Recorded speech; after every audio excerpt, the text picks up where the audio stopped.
ကျွန်တော်ဒီ Mino 5E ပေါ့နော်ကျွန်တော်ဒီ EMC Dogger နဲ့ firmware flat မယ်ပေါ့နော်ဒါတော့ကျွန်တော် Mino 5E ကသူက98မှုကိုဝင်မြရတဲ့ကြောင့်မလို့ကျွန်တော်ကဒီ Mino 5E ရဲ့နောက်ဖုံးကိုဖွင့်မယ်နောက်ဖုံးဖွင့်ပြီးတော့ကျွန်တော်ဒီမှာ test white လေးပေါ့နော် test white ကိုတော့ Google မှာရှာလို့ရတယ်နော် Google မှာသူကဘယ်နေရာလေးကိုထောက်ပါဆိုပြီးတော့နှစ် white ပေးထားတာရှိတယ်အဲ့ test white အဆက်နှစ်ဆက်ကလေးကိုကျွန်တော်တို့ဒီဇာကနာလေးနဲ့ဒီလိုလေးတော့ထောက်ပြီးမယ်ဟုတ်ပြီနော်ဒါကျွန်တော်ဒီထောက်ပုံထောင်နည်းကိုပြတာပေါ့နော်ဒီအောက်ဆုံးအဆက်လေးနှစ်ဆက်ပေါ့နော်အဲ့အဆက်နှစ်ဆက်ကိုကျွန်တော်ကထောက်ဘက်ထရီကျိုးကိုအရင်ဖြုတ်မယ်ဘက်ထရီကျိုးဖြုတ်ပြီးတော့မှဒီအောက်ကကျွန်တော်ဒီ USB ကျိုးထိုးမယ်ပေါ့နော်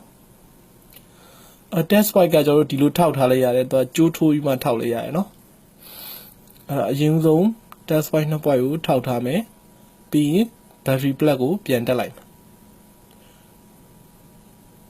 ရပါနော်ဒါကျိုးတော့ထိုးတာပေါ့နော် plug ကိုတက်လိုက်တယ်ဆိုလို့ရှိရင်ကျွန်တော်တို့ကဒီကွန်ပျူတာမှာ9008မှုတိလားဆိုတော့ကျွန်တော်တို့ကဒီ EMC Dogger မှာသွားကြည့်ပေးမယ်ဟုတ်ပြီနော်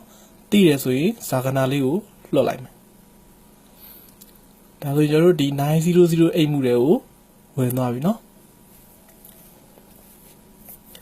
အဲ့ပို့ပြီးတေချာသိချင်တယ်ဆိုလို့ရှိရင်ကျွန်တော်တို့က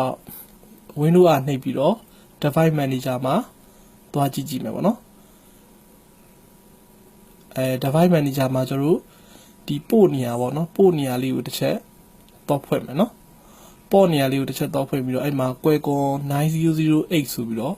ပေါ်လာရယ်နော်ဒါဆိုကျွန်တော်တို့9008ထဲကိုဒီဖုန်းလေးကဝင်သွားပြီပေါ့နော်ဒီမှုထဲမှာကျွန်တော်တို့ဒီ EMC Dogger နဲ့ firmware ကြီး backup လုပ်လို့ရတယ်နော်ဒါဆိုကျွန်တော်တို့ဒီမှာထုံးစံအတိုင်းပဲ9008မှုဝင်သွားပြီဆိုလို့ရှိရင်ဒီနာကကျွန်တော်တို့ဒီ scan ဆိုတဲ့ဟာလေးကိုနှိပ်ပြီးမယ်ဟုတ်ပြီနော်ပြီးဒီဘက်က IDT file ဆိုတဲ့ဟာလေးကိုနှိပ်မယ်ဒါထုံးစံအတိုင်းပဲเนาะကျွန်တော်တို့ရှေ့မှာ EMC ကို backup လုပ်ခဲ့တာ930တပုတ်လုပ်ခဲ့သေးတယ်เนาะ930 U30 မှာလည်းဒီပုံစံအတိုင်းပဲလုပ်ခဲ့တယ်ဟုတ်ပြီเนาะကိုလိုချင်တဲ့ဟာလေးတွေကိုအမှတ်ကလေးတွေလိုက်ပြီးအကုန်လိုက်ပြီးအမှတ်ပေးပေါ့เนาะအကုန်လုံးကျွန်တော်တို့က firmware backup ထုတ်မှာဆိုတော့ကြောင့်မလို့အမှတ်ကလေးတွေလိုက်ပြီးရမှာဒီနည်းနဲ့ကျွန်တော်တို့က firmware တွေရှာစရာမလိုပေါ့เนาะအကောင့်တစ်လုံးကနေကျွန်တော်တို့ backup ဆွဲလို့ရတယ်ပေါ့เนาะအဲ့မှာ read firmware ကိုတစ်ချက်နှိပ်မယ်ပြီးရင် folder စောက်မယ်ပေါ့နော် folder စောက်မယ် folder ကိုကျွန်တော်တို့က Redmi Note 5A ဆိုပြီးပေးမယ်ဟုတ်ပြီနော်ဒါကျွန်တော်တို့ဒီဖုန်းရဲ့ model ကိုတခါတည်းနာမည်ပါရေးပြီးမှတ်ထားရဆိုတဲ့သဘောမျိုးပေါ့နော်Note 5A ဆိုပြီးရိုက်ထည့်ပြီးသွားပြီဆိုလို့ရှိရင်အဲ့ folder ကိုနှစ်ချက်နှိပ်လိုက်မယ်ပေါ့နော်အဲ့ဒီကိုဝင်လိုက်မယ်ဝင်ပြီးသွားရင်ကျွန်တော်တို့ကsave firmware ဆိုတဲ့ဟာကိုတစ်ချက်နှိပ်ပေးမယ်ဟုတ်ပြီနော်ဒါဆိုလို့ရှိရင်ကျွန်တော်တို့ဒီမှာဒီဖုန်းကို backup စလုပ်နေပြီနော်ဒီမှာ backup ဆိုပြီးတော့လည်းရေးထားရနော်ရပါနော်backup လုပ်တဲ့ကြာချိန်လေးကတော့စောင့်ပြရတယ်ပေါ့နော်နည်းနည်းတော့ကြာနိုင်တယ်ပေါ့နော်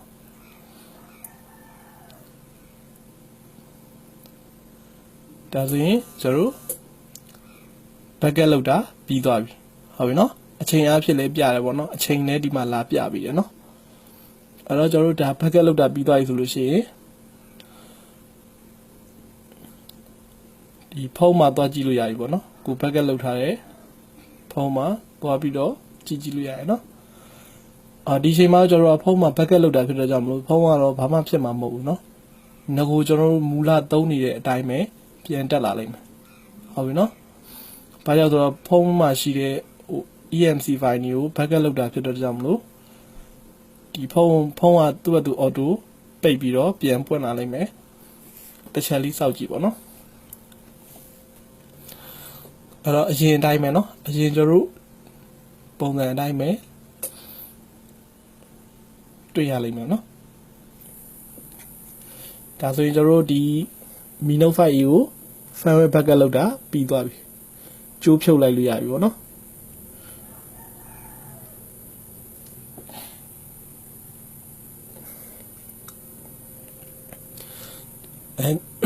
ကျွန်တော်တို့ဒီမှာ backup ထုတ်ထားတဲ့ file ကို desktop ပေါ်မှာ တော့ပြန်ရှာကြည့်ပေါ့နော် Mi Note 5A ဆိုတဲ့ဟာလေးကျွန်တော်တို့မှတ်ထားတဲ့အတိုင်းပဲအဲ့ဒီမှာ full bucket ဆိုပြီးတော့ folder ရှိတယ်ဖွင့်ချလိုက်လို့ရှိရင်ကျွန်တော်တို့ file အကုန်ထွက်လာမယ်ပေါ့နော်ဒါ 4K နီးပါးစာလောက် bucket လောက်ထားရပေါ့နော်ဒီဘက်ကတော့ကျွန်တော်တို့ဒီ firmware ပြန်ရေးဖို့အတွက် EMC toggle ကိုပြန်ဖွင့်မယ်ဟုတ်ပြီနော်တုံးတဲ့အတိုင်းပဲနှစ်ချက်နှိပ်မယ်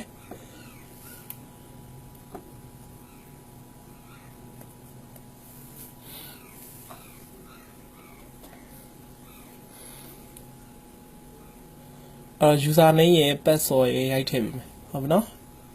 user name ရိုက်ထည့်မယ် password ရိုက်ထည့်ပေးမယ်အခုပြတာကကျွန်တော်တို့ဒီ firmware ကိုကျွန်တော်တို့ပြန်ပြီးတော့ရေးမှာပေါ့နော်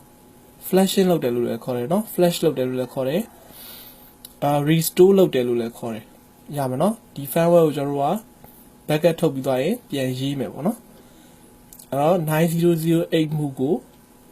ပြန်ဝင်မယ်ပေါ့နော်ထုံးစံတိုင်းပဲဒီကိုရေးမဲ့ဖုန်းကို power အရင်ပိတ်မယ်ဟုတ်ပြီနော် power ခလုတ်ကိုဖိ power off ဆိုတဲ့ဟာလေးကိုတစ်ချက်နှိပ်ပြရမှာဟုတ်ပြီနော်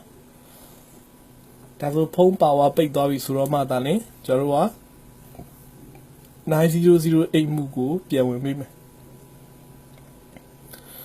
အရှိမလောက်ခဲ့တဲ့အတိုင်းပဲထုံးစံအတိုင်းပဲ battery plug ကို battery socket ကိုအရင်ဖြုတ်မယ်နော် battery plug ကလေးကိုဖြုတ်လိုက်ဖြုတ်ပြီးသွားရင်ဒီဘက်က USB ကြိုးလေးထိုးမယ်ကြိုးထိုးပြီးသွားတော့မှကျွန်တော်တို့ဒီအဆက်နှစ်ဆက်ကိုသွားပြီးတော့တစ်ချက်ပူးပေးမယ်ဟုတ်ပြီနော်သွားထောက်ပေးလိုက်မယ်ပေါ့နော်ပြီးရင် battery plug ကလေးကိုပြန်တက်ပေးလိုက်မယ်ဒါဆိုလို့ရှိရင်ကွန်ပျူတာမှာတိသွားပြီပေါ့တိသွားပြီဆိုလို့ရှိရင်ကျွန်တော်တို့ထုံးစံတိုင်းပဲဒီဘက်ဘေးက scan လို့ပါလို့ဆက်နှိပ်လို့ရပြီဟုတ်ပြီနော်အဲ့တော့ scan ကိုတစ်ချက်နှိပ်မယ်ကွန်ပျူတာမှာတိသွားပြီနော်ပြီးတော့ IDD file ဆိုတော့နှိပ်မယ်ဒါဆိုလို့ရှိရင်ကျွန်တော်တို့ဒီ firmware ပြန်ရေးဖို့အတွက် Qualcomm contact ကိုသွားနှိပ်မယ် Qualcomm ကနေပြီးတော့မှကျွန်တော်တို့က firmware ရေးပဲ file ကြီးအသင့်ရောက်နေပြီပေါ့နော်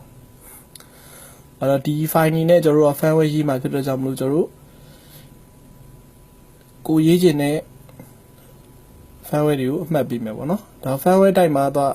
firmware တိုက်လို့နေရာမှာတော့ HTML ဆိုတာရေးပေးမယ်ပြီးတော့ရင် load firmware ကိုနှိပ်ပြီးတော့အဲ့ folder ထဲမှာပေါ့နော် Redmi 5 Note 5 folder ထဲမှာpad 0လို့နော် raw program လို့ရှိရပေါ့နော် raw program ကိုအရင်ရွေး pad 0ကိုနောက်မှရွေးရမယ်နော်ရွေးလိုက်ပြီဆိုလို့ရှိရင်ကျွန်တော်တို့ဒီ firmware ကိုပြန်ရေးဖို့အဆင်သင့်ဖြစ်နေရမယ်နော်ပြီးတော့ရင် flash firmware ဆိုပြီးတော့တစ်ချက်နှိပ်ချလိုက်အောင်မယ်ဒါလေးပဲကျွန်တော်တို့ဘာမှမခတ်ဘူးเนาะဒါဆိုရင်ကျွန်တော်တို့က firmware ကိုပြန်ပြီးတော့ရေးနေပြီเนาะ flash လုပ်တယ်လို့လည်းခေါ်တယ်เนาะမှာ flash လုပ်နေရဆိုတာကိုပြတယ်เนาะပထမတော့ကျွန်တော်တို့ဒီ backup ဆွဲတော့ backup လို့ပြပြီးတော့ကျွန်တော်တို့ဒီမှာ firmware ရေးတယ်ဆိုလို့ရှိရင် flash လုပ်တယ်လို့ပြတယ်ပေါ့เนาะဒါဆိုကျွန်တော်တို့ဒီမှာတစ်ဖိုင်ချင်းစီရေးနေတယ်ကြာချိန်ကတော့နည်းနည်းလေးကြာလိုက်မယ်10မိနစ်15မိနစ်လောက်ကြာတတ်တယ်ရပါနော်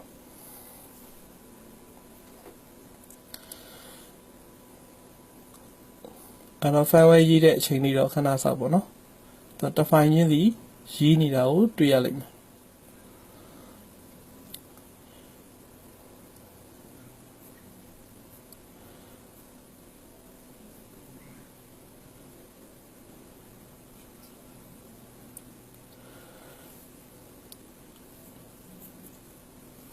တဖြည်းဖြည်းနဲ့ကျွန်တော်တို့ဒီ firmware file ကို flat တာသူက2 file ပဲကျန်တော့ရယ်နော်ကျွန်တော်တို့ဒီမှာပြီးသွားပြီနော်ကြာချိန်ဘယ်လောက်ဆိုတာလဲသူကအောက်ခြေမှာပြတယ်ဖုန်းမှာလဲကျွန်တော်တို့ကဒီမီ logo လေးတက်လာတယ်သူကသူကပိတ်ပြီးတော့ပြန်ဖွင့်တာဖြစ်တော့ကြောင့်မို့ကျွန်တော်တို့ကခဏလေးစောင့်ကြည့်လိုက်ပေါ့နော်ဒီကျိုးလဲဖြုတ်လို့ရပြီနော်သူက flash တာပြီးသွားပြီဆိုလို့ရှိရင်ကျိုးကိုဆွဲဖြုတ်လိုက်ရပါနော်ကျိုးဆွဲဖြုတ်ပြီးတော့ဒီဆက်တက်လာတာကိုကြည့်မယ်နော်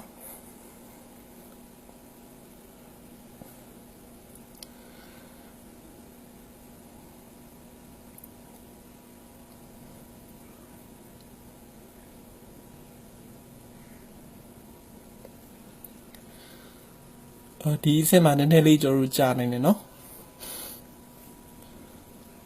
အဲ့တော့ဒီမှာတက်လာပြီနော်တက်လာတဲ့အခါမှာကျွန်တော်တို့ကဒီစက်ရုံကထုတ်တဲ့အတိုင်းပြန်ထွက်လာမယ်ပေါ့နော်ဒီ result ချလိုမျိုးပဲပြန်ထွက်လာမယ်မြားလေးတွေနှိပ်ပြီးသွားမယ်ဒီအင်္ဂလိပ်ရွေးမယ်မြားလေးတွေထပ်နှိပ်မယ်ဒါတော့ကျွန်တော်တို့ဒီဖုန်းကအသစ်တိုင်းဖြစ်သွားတဲ့ကြောင့်လို့ကျွန်တော်တို့ကဒီခလုတ်ကလေးတွေပေါ့နော်မြားခလုတ်ကလေးတွေ skit တွေဆက်နှိပ်သွားမယ်နော်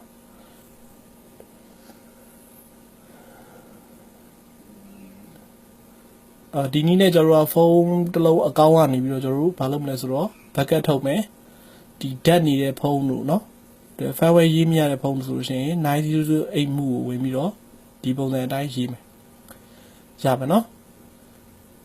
ဒါကျွန်တော်တို့ဒီ imin စစ်ကြည့်တာပေါ့เนาะ star share 06 share ဆိုလို့ရှိရင်ကျွန်တော်တို့ imin ရှိလားမရှိလားဆိုတာပြန်စစ်ကြည့်တာဟုတ်ပြီเนาะခုနကကျွန်တော်တို့ fireware ရေးတဲ့အထက်မှာတော့ imin ရေးတာမထည့်သွားဘူးเนาะရပါเนาะဒါ fireware ကို backup ထုတ်မယ်ပြန်ပြီးတော့ fireware ပြန်ရေးမယ်ပေါ့เนาะ